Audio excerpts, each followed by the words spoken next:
Apa tanggapan Komandan acara subuh FKSMM?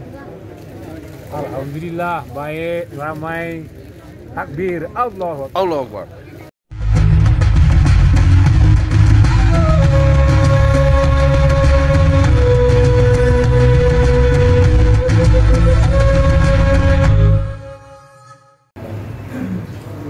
Assalamualaikum warahmatullahi wabarakatuh. Waalaikumsalam warahmatullahi wabarakatuh. Alhamdulillah, asyhadu an la ilaha illallah wa asyhadu anna Muhammadar Rasulullah. Allahumma salli ala Sayyidina wa maulana Muhammadin wa ala alihi wa sahbihi wa sallim. Saudara-saudaraku, hadirin semuanya, seiman, seakidah yang dirahmati Allah Subhanahu wa ta'ala. Bersyukurlah kita kepada Allah atas segenap limpahan rahmatnya, nikmatnya maupun amanahnya. Berselawatlah kita kepada baginda Nabi kita Muhammad sallallahu alaihi wasallam. Allahumma shalli wa sallim alaihi. Kita mohonkan kepada Allah selawat yang kita bacakan kiranya disampaikan Allah kepada beliau. Kita berdoa kepada Allah semoga di akhirat kelak kita mendapatkan syafaatnya. Amin.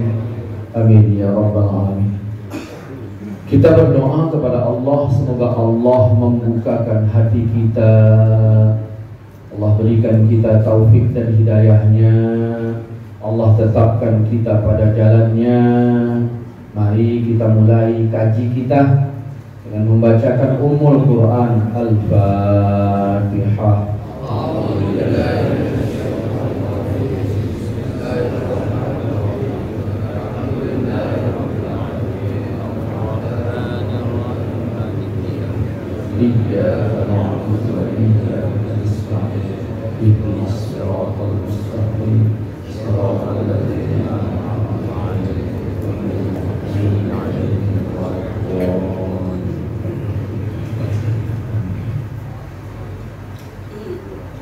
Ini saya lihat di 2 minggu yang lalu jamaahnya sama ya. Maksudnya kalau sama jangan sempat cerita berulang.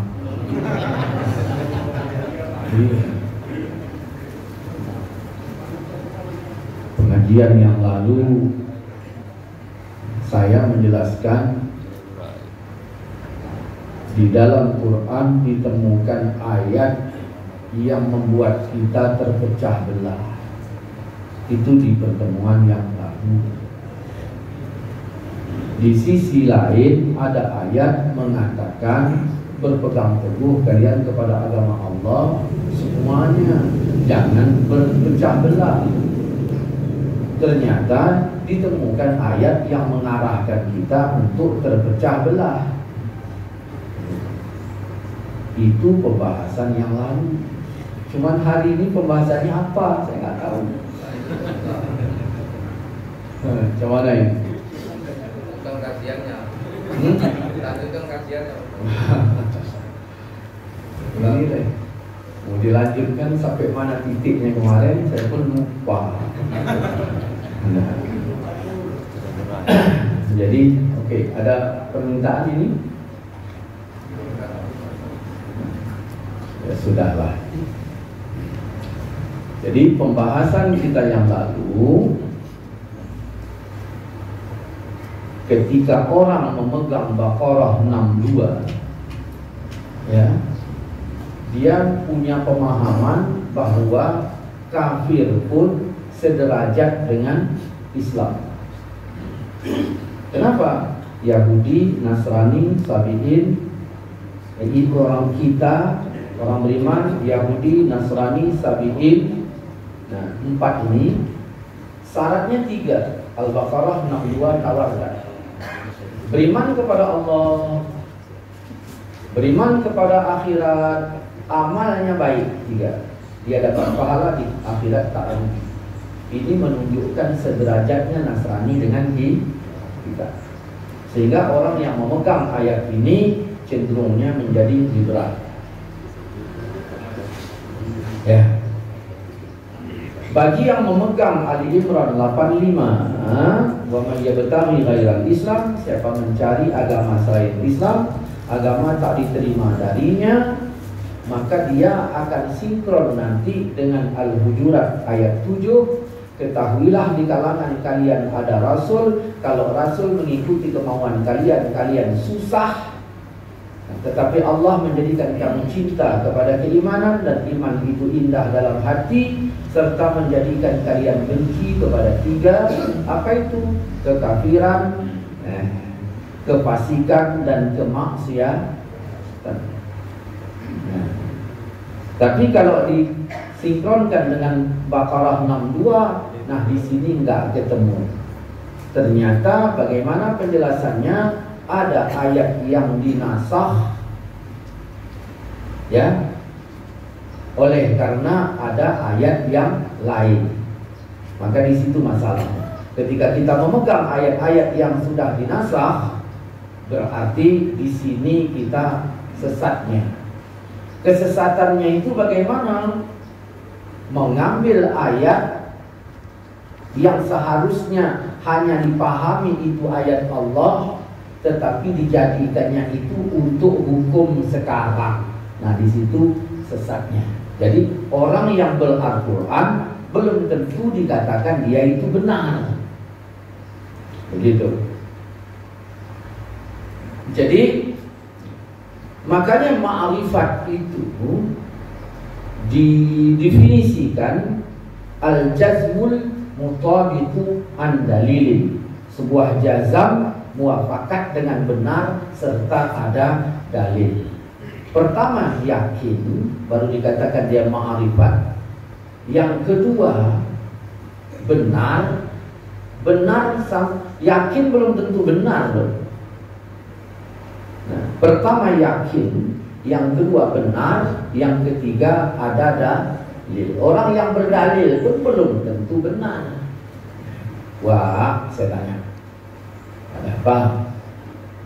Wah, kenapa wah nggak semayang? Di Quran disebutkan fawailul lil musallin, celaka orang semayang. Aku tak mau celaka.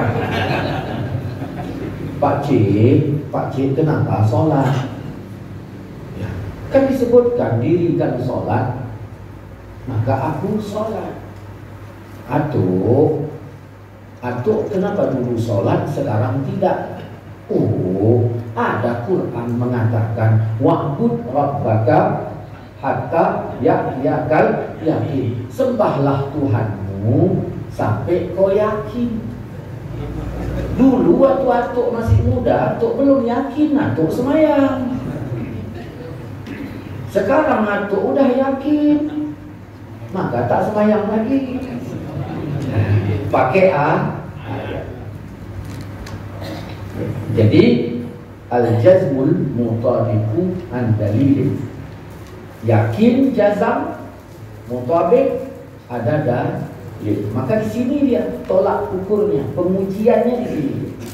Jadi tidak semua yang berdalil terus kita katakan benar. Di sini dia tolak ukur. Nah, Ustadz bertanya, bagaimana pendapat Anda ya ziarah kubur? Ternyata Ustadz menemukan hadis-hadis yang dulu. Jangan ziarah kubur. Kenapa dilarang? Dia temukan hadis yang dulu. Lalu bagaimana dengan pendapat Ustadz Polan mengatakan boleh? Itu Ustadz non hadis. Dia pakai hadis yang dulu. Kita tanya Ustadz yang non hadis tadi, Ustadz, bagaimana ziarah kubur? Boleh. Dia pakai dalil yang sekarang. Boleh. Bagaimana menurut pendapat Ustadz tentang Ustadz sana mengatakan tak boleh? Itu Ustadz non sunnah. Kan begitu. Pakai hadis yang sekarang. Kita tanya ulama hadis, bagaimana Tuan pendapat Tuan tentang ziarah kubur? Ternyata ulama ini menemukan hadis yang dulu dan yang sekarang. Memang dulu dilarang. Dilarang dulu. Kapan Tuan? Dulu. Hadisnya ada, bacakannya. Ini pula yang dibacakan Ustadz yang awal. Sekarang bagaimana Tuan? Sekarang silakan dibacakannya hadis yang dibacakan oleh Ustadz yang tadi. Di sini baru clear. Dulu dilarang, sekarang silakan. Nah, ini. Ini sebenarnya pendalaman ya, yang kemarin itu. Yang kemarin yang kita udah lupa kan gitu. Biasanya gitu nih dengan kita. Lupa. Nah, jadi maka terpecah belahlah kita di sini. Di mana sebabnya? Ada yang mengambil ayat yang sudah dibatalkan pengamalannya, ada yang mengambilkan ayat pembatal. Saya beri contoh, kita ulangi lagi. Saya berutang dengan seseorang 100.000, ya, pakai surat.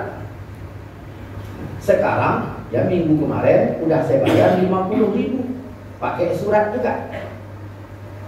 Nah, sekarang utang saya resminya berapa? 50. Tiba-tiba tadi pagi datang dia nagih pakai surat yang lama. Nah, tak cocok dia. Di sini masalahnya. Ada orang tak paham Quran tapi hafal Quran. Ada orang hafal Quran nggak ngerti seluk-beluk Quran. Lalu ditagihnya kita harus mengikuti Quran yang dia baca, padahal itu untuk yang dulu, bukan untuk sekarang. Makanya Quran itu 6.660 ayat dengan rinciannya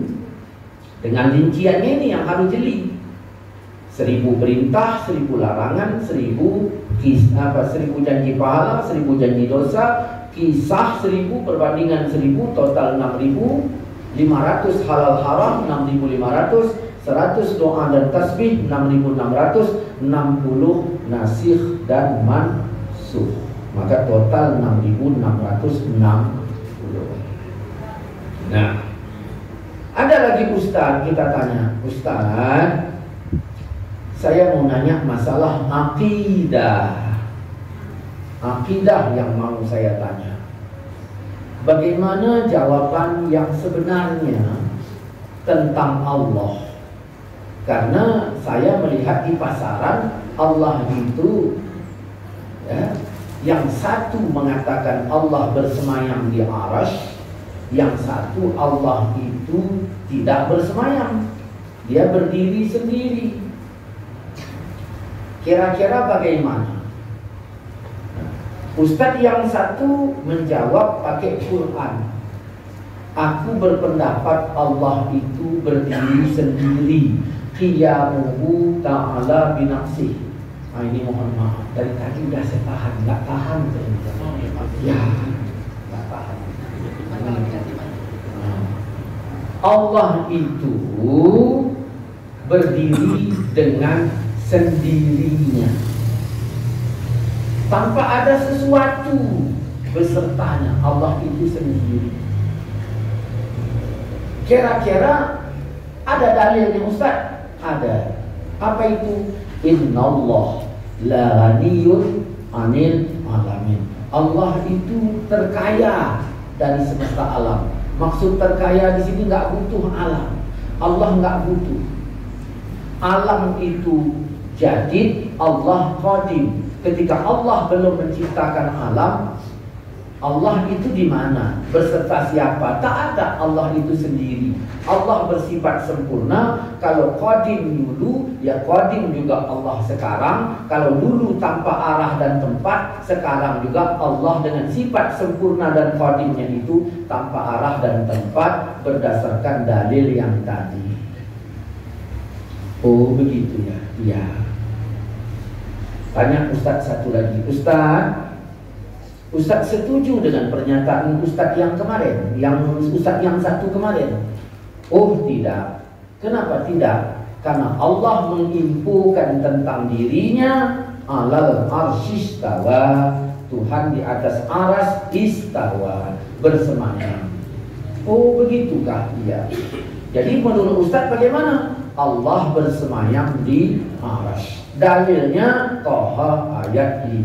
Allah bersemayam di aras pakai Quran.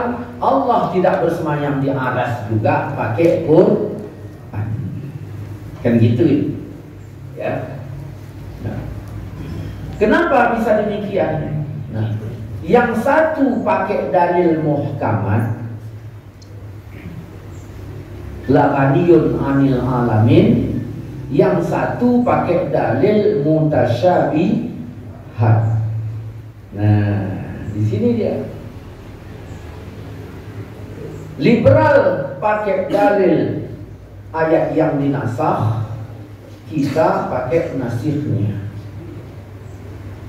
Yang satu pakai dalil muhkamat, yaitu Allah berdiri dengan sendirinya, qiyamuhu binafsihi. Yang satu Allah bersemayam di aras pakai ayat mutasyabihat. Salahnya di mana salahnya? Wa ammal ladzina fi qulubihim zayghun. Adapun orang yang dalam hatinya condong kepada kesesatan, fayattabi'una ma tasyabaha. Dia mengikuti ayat yang mutasyabihat. Di sini nih masalahnya. Artinya apa? Ar-Rahman 'alal 'arsy istawa. Wajib kita yakini itu ayat Allah. Ya. Terus bagaimana? Jangan dijadikan ayat itu untuk dijadikan dalil. Kenapa? Kalaulah Allah bersemayam di aras pakai ayat itu bertentangan dengan banyak ayat yang lain. Di sini nih masalahnya. Ya. Kita kalau ilmiahnya banyak gitu, ya. Di sini masalahnya. Ada yang megang muhkamat, ada yang megang mutasyabihat. Allah sudah bilang tidak disebut oleh Allah. Adapun orang yang condong kepada kesesatan, dia mengikuti ayat muhkamat, tidak, tapi mutasyabihat. Maka ketika mempelajari akidah, mempelajari tauhid, ada ulama memakai muhkamat, ada mutasyabihat. Lalu yang benar yang mana? Ya tentu muhkamat, karena hunna ummul kitab. Bagaimana kalangan salafus saleh terhadap ayat mutasyabihat?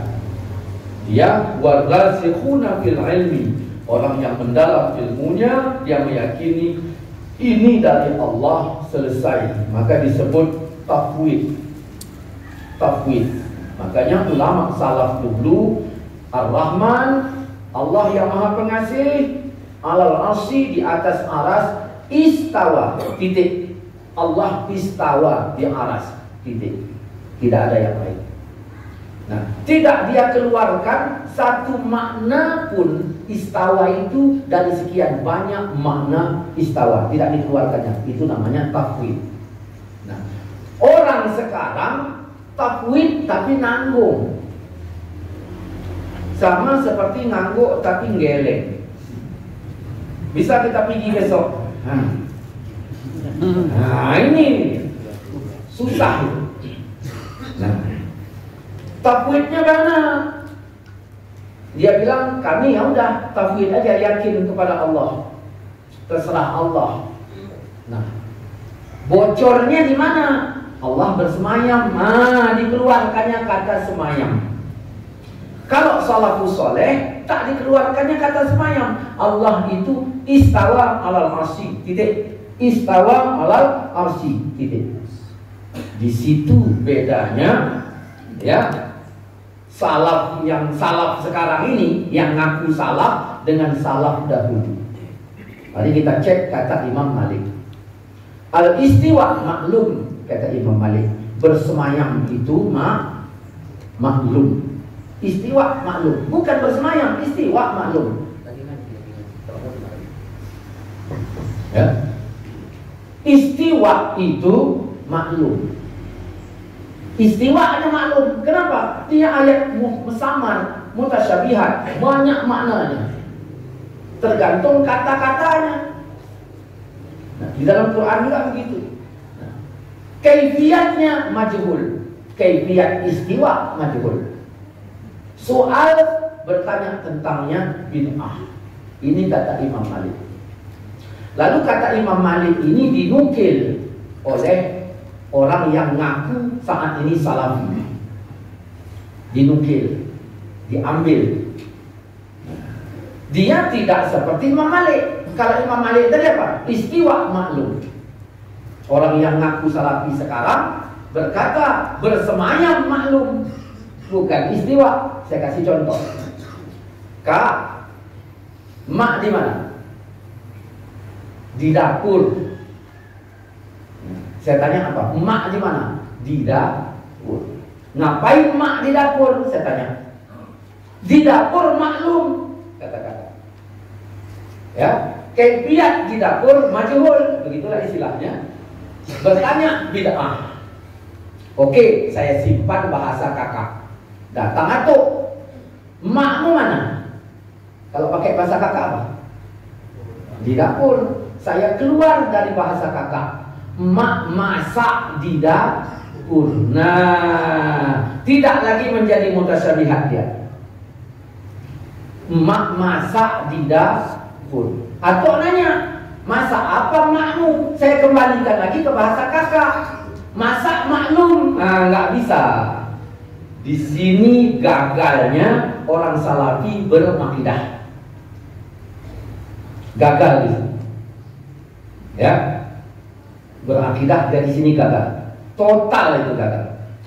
Nah, dia bilang, begitu kita tanya bagaimana Allah itu bersemayam. Oh, bersemayam jangan tanya-tanya. Kata Imam Malik, jangan tanya. Oh, udah keluar dia dari kata Imam Malik itu, karena dia sudah mengeluarkan makna dari sekian banyak makna yang tadi sama di sini. Lalu, ketika mereka gagal hujah di sini, lalu mereka berkata, ini sebenarnya Ustaz, ini ayat muhkamat ini sebenarnya, bukan mutasyabihat. Oh, maka tak salah kami. Jadi ini muhkamat, iya. Berarti kalaulah ayat ini muhkamat, pendekatanmu terhadap ayat ini bagaimana? Oh, kami mendekati ayat ini dengan cara tafwid. Dari mana kau tahu ada tafwid? Ya dari Quran. Mana itu ayatnya? Yaitu warasikhun tadi. Orang yang mendalam ilmunya, dia meyakini ayat ini dari Allah. Pertanyaan saya adalah, ketika Allah menjelaskan ayat itu untuk muhkamat apa untuk mutasyabihat? Jawabannya untuk mutasyabihat. Kau bilang ini muhkamat, tapi kau tafwid pakai ayat yang tadi. Ayat tadi masih menjelaskan ayat mutasyabihat. Di sini nggak sinkron lagi. Sama seperti orang, ya, mengaku pakai kartu Sempati, begitu kita tanya nomornya 0819. Tidak sinkron nomor dengan pengakuan. Di sini yang membuat kita terpecah belah. Di sini yang satu muhkamat, yang satu mutasyabihat. Dengan jil, yang satu tadi ngambil ayat nasir, yang satu ngambil ayat, yang sudah dibatalkan. Di sini nih bedanya. Jadi begitulah terus Sehingga dikatakan dalam surat Ar-Rum ayat 32, ini yang belum saya bahas kemarin. Cuman cara kemarin bahasnya pun nggak kayak gini. Nah, luruskan wajahmu kepada agama Allah, tetaplah kalian fitrah sebagaimana lahir kalian dulu fitrah. Berarti ada perintah untuk mempertahankan fitrah sebagaimana lahir kalian dulu fitrah. Itu ayat 30. Ayat 31-nya ya dirincikan caranya bagaimana. Caranya kembali bertobat, mendirikan sholat itu perintah, tobat, sholat itu perintah. Larangannya jangan syirik. Gitu ya. Tobat, sholat, jangan syirik. Ternyata dari satu ayat ini dua kandungannya, dua perintah, satu larangan. Nah, yang syirik itu yang mana? Dalam ayat ini nggak dibilang bakar menyan. Bakar menyan syirik nggak? Syirik. Kalau bakar nyamuk, hati-hati. Hati-hati. Jangan kau dahului Allah dan Rasulnya dalam menetapkan suatu hukum. Hati-hati itu. Ini kadang-kadang ngerti dalil tidak, jawabnya oke. Ya. Terakhir kucing-kucingan. Kucing-kucingan. Apa itu? Kita ajak dialog tak mau. Hati-hati. Cuman bagi dukun jangan pula merasa saya bela. Saya nggak bela dukun. Iya. Nah. Kan kemana arah menyan itu digunakan? Kalau sempat bakarnya menyan, lalu dia baca selawat, di mana letak syiriknya? Di mana letak syiriknya? Bakarnya menyan, bacanya Hong bungong ku sarang bungong dung ku bedong ku bungo gilahi bungong kemang di bak du jigala tuha muda bungkung raja pasung si jantan si perang-perang kuning ya aku kayak tunggul perbuk maka jangkat ceritaku maka walas. Itu pun mesti diteliti dulu. Wafi umumihi nasrun, dalam umumnya itu perlu diteliti jatuhnya kemana. Ketika dia menjadikan sosok lain sebagai Tuhan, maka kena pasal la taj'al ma'allah ilahan. Jangan sembarangan, karena ketika kita menuduh orang lain syirik, tuduhan itu kalau tak sesuai kembali kepada dirinya. Hati-hati itu. Dah. Kita masuk ke dalam yang pembahasan tadi. Nah, jangan syirik. Ayat 32 merincikan. Apa itu? Orang yang memecah belah agama. Di ayat 32 surat Ar-Rum, orang yang memecah belah agama hingga menjadi beberapa kelompok. Di situ belum ada kata ponis. Baru jatuh ponisnya itu setiap kelompok membanggakan kelompoknya. Di sini dia baru kena. Setiap kelompok membanggakan kelompoknya. Artinya apa? Kalau kelompok sudah membuat aturan, Quran dan hadis tak berguna lagi itu. Tak boleh menyalahi aturan kelompok. Makanya saya ketika ditanya orang, Ustaz, bagaimana zikir setelah sholat itu? Nah, jahar apa sir? Kalau jahar menurutmu gimana? Mengganggu orang. Kalau zikir jahar mengganggu orang.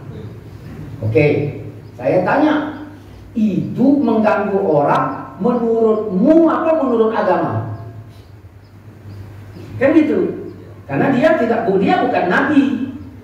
Menurutmu apa menurut agama? Ya menurutku lah. Kau siapa? Aku Din Ustaz. Maksudnya kau bukan nabi, bukan nama yang ditanya, kan begitu. Oke. Nah, lalu bagaimana dengan hadis? Baca hadis dari Abdullah bin Zubair, riwayat Imam Muslim. Rasulullah selesai semayang 5 waktu, dia berzikir di sautihil a'la, suaranya tinggi. Nah, kalau Nabi udah tinggi, maka mu yang mengatakan mengganggu tidak boleh melawan keterangan Nabi. Tapi karena kata-kata mengganggu orang itu tadi sudah menjadi jawaban kelompok, kan begitu? Maka seluruh orang yang zikir jahar pakai hadis dari Abdullah bin Zubair dianggap tidak benar. Seolah-olah aturan kelompok ini tadi inilah yang mewakili sunnah. Jelas? Nah. Jadi ternyata Rasul berzikir dengan suara tinggi, bukan diam. Kemudian kita lihat bukti riwayat-riwayat sahabat itu mendengar zikir Nabi. Kalau zikirnya sirrin gimana? Dengar nggak? Misalnya Nabi tadi zikir habis semayang, ginilah dia. Coba. Enggak dengar. Coba baca riwayat itu. Kemudian kita lihat lagi hadis. Ya, Rasul selesai sholat, ngadapnya kemana? Ngadapnya ke jamaah. Berarti gini lah ini, ngadapnya ke jamaah. Kalau saya jadi imam selesai semayang, saya ngadapnya ke sana. Ngadap ke jamaah apa enggak? Jamaah, itu kan jamaah. Kalau saya ngadapnya begini, ke jamaah apa enggak? Kalau saya ngadapnya kemari, ke jamaah apa enggak? Nah, yang mana itu di antara 3 tadi? Yang mana? Kita, kalau kita tanya, riwayat siapa? Kan begitu. Rasul selesai sholat menghadapkan wajahnya kepada kami, kan gitu. Itu untung. Coba baca hadis dari Bara' bin Azib. Kami kalau sholat, kata sahabat, kami paling suka saf depan. Ini saf depan apa enggak? Sana depan enggak? Sini depan enggak? Sini depan apa enggak? Hadis belum selesai. Saf depan sebelah kanan. Ada sebelah kanan. Kenapa? Karena Rasul selesai salam menghadapkan wajahnya kepada kami. Kami mana? Nah, kami kan? Bukan gini. Nah, kenapa? Karena ketika Ibnu Hajar mengatakan sunat menghadap ke kanan, ada orang melaga. Aku nggak ikut Ibnu Hajar, aku ikut Nabi. Macam mana? Nabi ke lempang, Ibnu Hajar kanan, berarti Ibnu Hajar sesat. Nah, di sini nih masalahnya. Oke. Nah, Rasul tadi menghadap ke kanan. Baru kita tanya, orang sekarang membuat tradisi baru di luar tradisi contoh di masa Nabi. Bagaimana di masa Nabi? Apakah selesai salam mundur? Pilihannya A. Selesai salam mundur, tetap di masjid. B. Selesai salam pulang. Kan begitu. C. Selesai salam tetap duduk di tempat. Di antara 3 ini yang betul yang mana? Dah, kita jawab yang selesai salam pulang.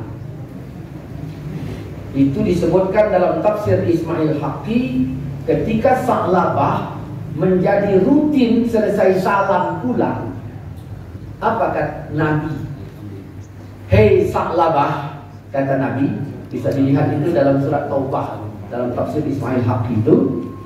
Ya, hei Sa'labah, kata Nabi, kenapa amalanmu kayak orang munafik? Kenapa kau berperilaku seperti perilaku munafik? Artinya Nabi menyebutkan perilaku Sa'labah selesai salam pulang itu perilaku munafik. Sa'labah dulu pulang berapa orang ya? Sendiri. Sekarang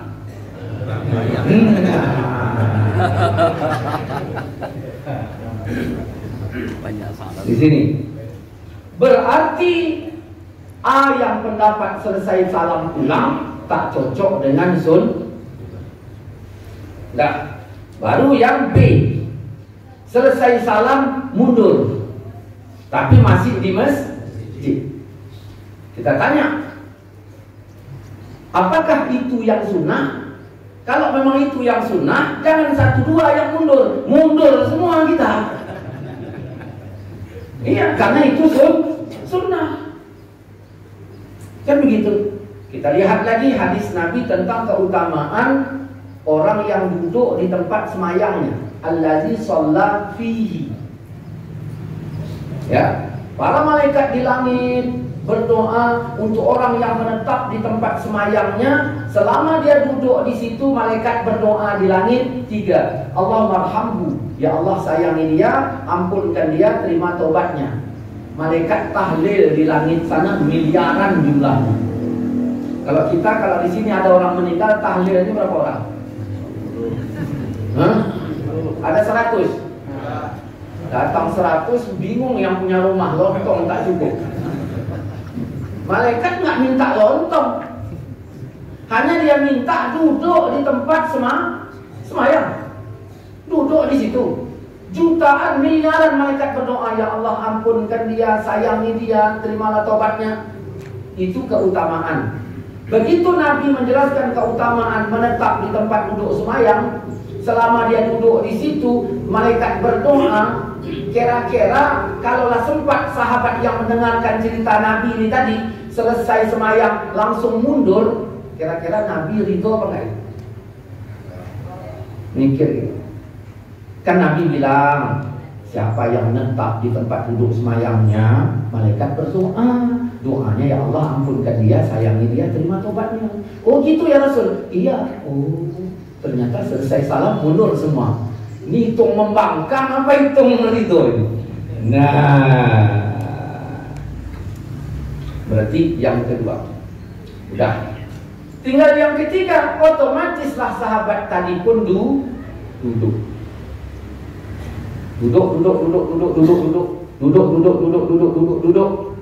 Apalagi yang berada sebelah kanan, karena Rasul selesai salam menghadapkan wajahnya kepada kami. Untuk apa dia berbuat sak depan sebelah kanan kalau ternyata selesai semayang pulang? Maka dari sini saya katakan, bagi orang yang bakal terburu-buru hendak mau pergi keluar masjid setelah sholat, oleh karena ada satu keadaan atau satu kebiasaan, ya, tolonglah ikhlaskan saudara yang punya waktu untuk di saf depan. Kenapa? Supaya tidak terjadi contoh kemunafikan dari saf depan. Karena ada hadis. Paham nggak maksud saya? Udah. Jadi begitu mereka duduk semuanya, yang pulang dalam riwayat tadi cuma Sa'labah, kan begitu.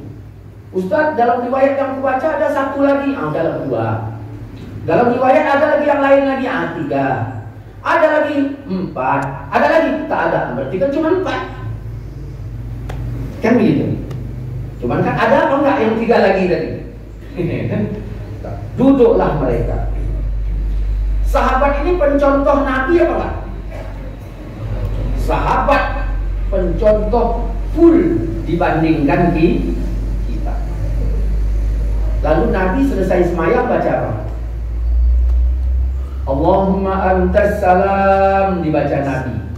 Contoh enggak? Sahabat nyontoh apa enggak? Mungkin enggak waktu Nabi baca Allahumma antas salam, sahabat di belakang baca Yasin? Mungkin enggak? Enggak mungkin. Orang berkata, ini ceramah Ustaz ini ceramah cocok logi. Kalau begitu, coba kau salahkan cocok logi ini, kan gitu. Rasul membaca Allahumma anta salam di belakang para sahabat. Sahabat ini tadi pencontoh Nabi. Waktu Nabi baca Allahumma anta salam, kira-kira mungkin nggak sahabat baca yang lain?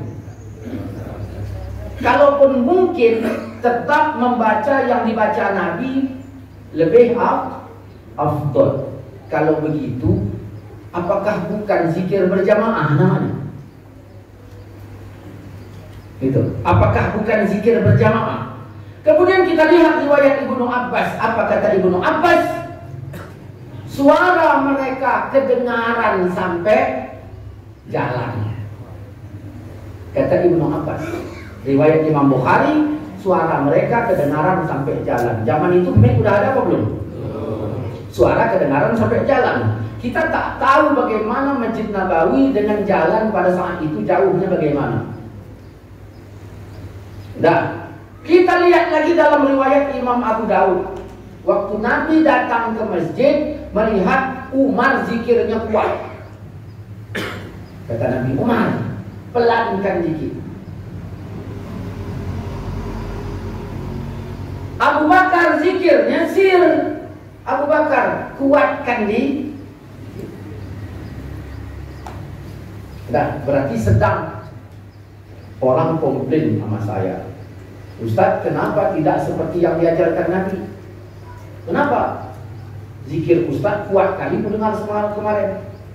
Itu bukan suara aku, Mas. Itu suara mic. Ya. Tergantung soundnya. Bagaimana orang yang nyetelnya. Nah, kalau demikian, tidakkah perbuatan Nabi bertentangan dengan Quran? Di mana Quran mengatakan wazkur rabbaka fi nafsika tadarruan wa khifatan dunal jahri. Berzikirlah apa? Wazkur rabbaka. Nah, sebutlah Tuhanmu dalam dirimu. Syaratnya dua, tadarruan wa khifatan. Apa itu? Rendah hati dan rasa takut. Zuna jahri, jangan jahat. Nah, kau yakin nggak Rasulullah paling menghafal ayat itu? Yakin. Begitu Nabi Muhammad zikirnya jahar, kira-kira Nabi Muhammad lupa nggak dengan ayat itu? Jawabannya tidak.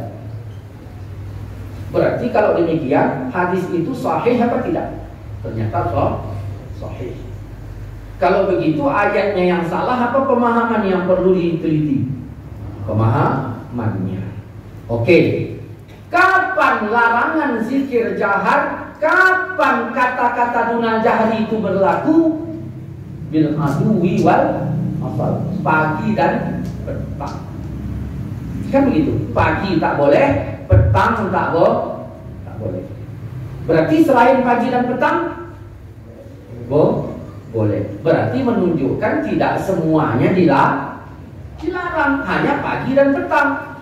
Orang yang tak mengakui adanya zikir jahar, sir 5 waktu. Berarti berdasarkan ayat ini salah. Kenapa 5 waktu sir? Sedangkan ayat bilang 2 waktu. Bagi yang zikir jahar 5 waktu. Kan begitu. Salah juga ini, kan begitu. Tunggu dulu. Ayat ini turunnya di mana? Di Mekah. Kalimatnya itu mufrad apa jamak? Wazkur. Mufrad. Nabi sendiri. Muhammad, kau sendiri. Di sini lingkunganmu lingkungan kafir. Orang kafir diam aja pun kau palak dia, apalagi suara ganggu. Maka 2 waktu kebiasaan kafir itu. Apa itu? Jangan zikir kau buat pagi dan petang. Kenapa? Karena kalau pagi kafir belum rupanya pagi kafir belum pagi subuh-subuh itu kafir belum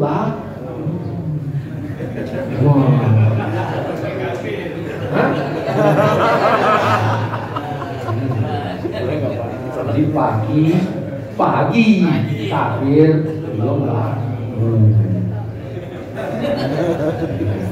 Apa ada yang ngomong nggak ada? Saya terangkan aja. Sore kafir istirahat. 2 waktu itu jangan. Nah, sekarang ada kafir merasa terganggu, zikir. Malah mukmin yang terganggu. Kan ditanya siapa yang kafir ini kan begitu. Udah lah, nggak usah cerita itu lah. Oke. Dah. Maka oleh karena finalnya Nabi Muhammad di kota Mekah itu tak diterima oleh, diperintahkanlah dia hijrahlah Nabi ke Madinah. Sampai di Madinah berusahalah merebut kota Mekah menjadi kota kaum muslimin. Begitu kota Mekah sudah menjadi kota kaum muslimin, surat Taubah 28 turun. Innamal musyriku najasun. Sesungguhnya orang musyrik najis. Nah, kadang-kadang ini dikantongi oleh satu kelompok. Nah, seperti LDII misalnya, dikantonginya orang musyrik najis. Musyrik itu yang mana? Pokoknya yang bukan kita musyrik. Makanya kalau ada jemuran diangkat, cucinya lagi. Makanya kalau masuk ke masjidnya kita keluar disapu di pelnya. Yang salah kita. Bukan ngapain masuk. Kalau masuk pegang dindingnya, semuanya, biar nyewa dorsmirnya.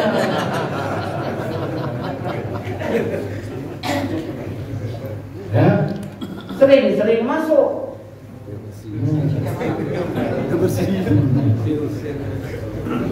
Oke. Maka oleh karena orang musyrik ini najis, janganlah mereka mendekati Masjidil Haram setelah tahun ini. Maka sejak itu dibikinlah batas wilayah selatan, utara, timur, barat. Jadilah wilayah tanah haram, sehingga dilarang masuk kecuali Islam. Maka kita wajib tak setuju kalau sempat ada orang buat ide agama dihapus dari KTP. Karena boleh jadi nanti orang kafir pun masuk ke wilayah tanah haram yang diharamkan Allah untuk masuk ke situ. Setelah kota Mekah menjadi kota kaum muslimin, maka tak ada lagi yang dikhawatirkan. Perintah pun turun, fazkurullah, berzikirlah kalian kepada Allah. Kalian banyak apa zikir? Zikirnya yang bagaimana? Apakah sebagaimana Al-A'raf 205 kemarin yang berzikir dalam hati, jangan buat? Oh, bukan lagi begitu. Zikirnya seperti kalian membanggakan nenek moyang kali. Ada orang cerita bangga sir. Aduh, paten kali. Aduh, mana aja. Atukku kalau manjat kelapa itu biar tahu kau bajing kalah. Ya, ikhlas dia. Mana ikhlas? Memang atukku nggak jago manjat kelapa karena badannya pun gendut, bukan masalah manjat. Tapi kalau batu besar dikeratekannya belah 4. Atuk yang satu tadi mikir dia cucu yang satu. Oh, kalau atukku memang 2 bidang itu nggak bisa ada. Tapi sungai bagaimanapun pas banjir bandang kemarin, jalan aja di atas sungai itu pakai sendal, kayak jalan di aspal aja. Seperti itu. Yang nyuruh siapa? Seperti itu, atau lebih dahsyat dari itu lagi. Kemudian zikir punya banyak makna. Punya banyak makna. Dah. Zikir juga disuruh banyak. Maka kalau banyak diserak, jangan disimpan. Zikir itu diserak, serakkan zikir itu baru paten. Ini enggak dalam masjid zikir ya Allah, berapa ribu kali? 20.000. Di mana? Di masjid. Kok serak? Ada orang zikir di masjid cuma 10 kali. La ilaha illallah, la ilaha illallah, la ilaha illallah. Nah, berapa kali kau di masjid? 10 kali. Kau serak. Macam mana cara nyeraknya? Keluar dari masjid carinya sendal. Mana sendal itu tadi? Udah zikir apa belum? Belum. Serak. Ya Allah, kan dah zikir dia. Mana sendal itu tadi? Ya Allah. Ini bang, alhamdulillah, udah dapat. Yang 20.000 tadi keluar dari masjid, mana sendal itu? Setan. Serahkan. Ya, ini jam berapa itu? Oh, jam panjang-panjang kali. Alhamdulillah ini ya. Assalamualaikum warahmatullahi wabarakatuh.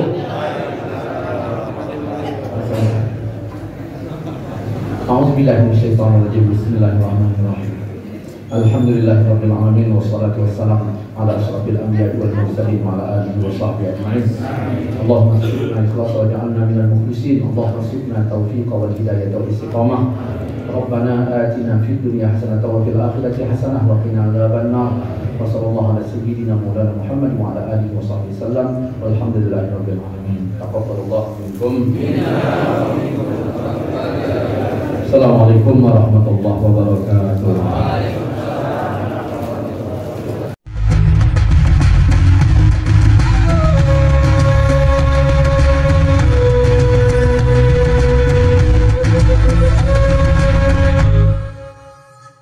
Lihat warna merah nih, tekan tombol subscribe,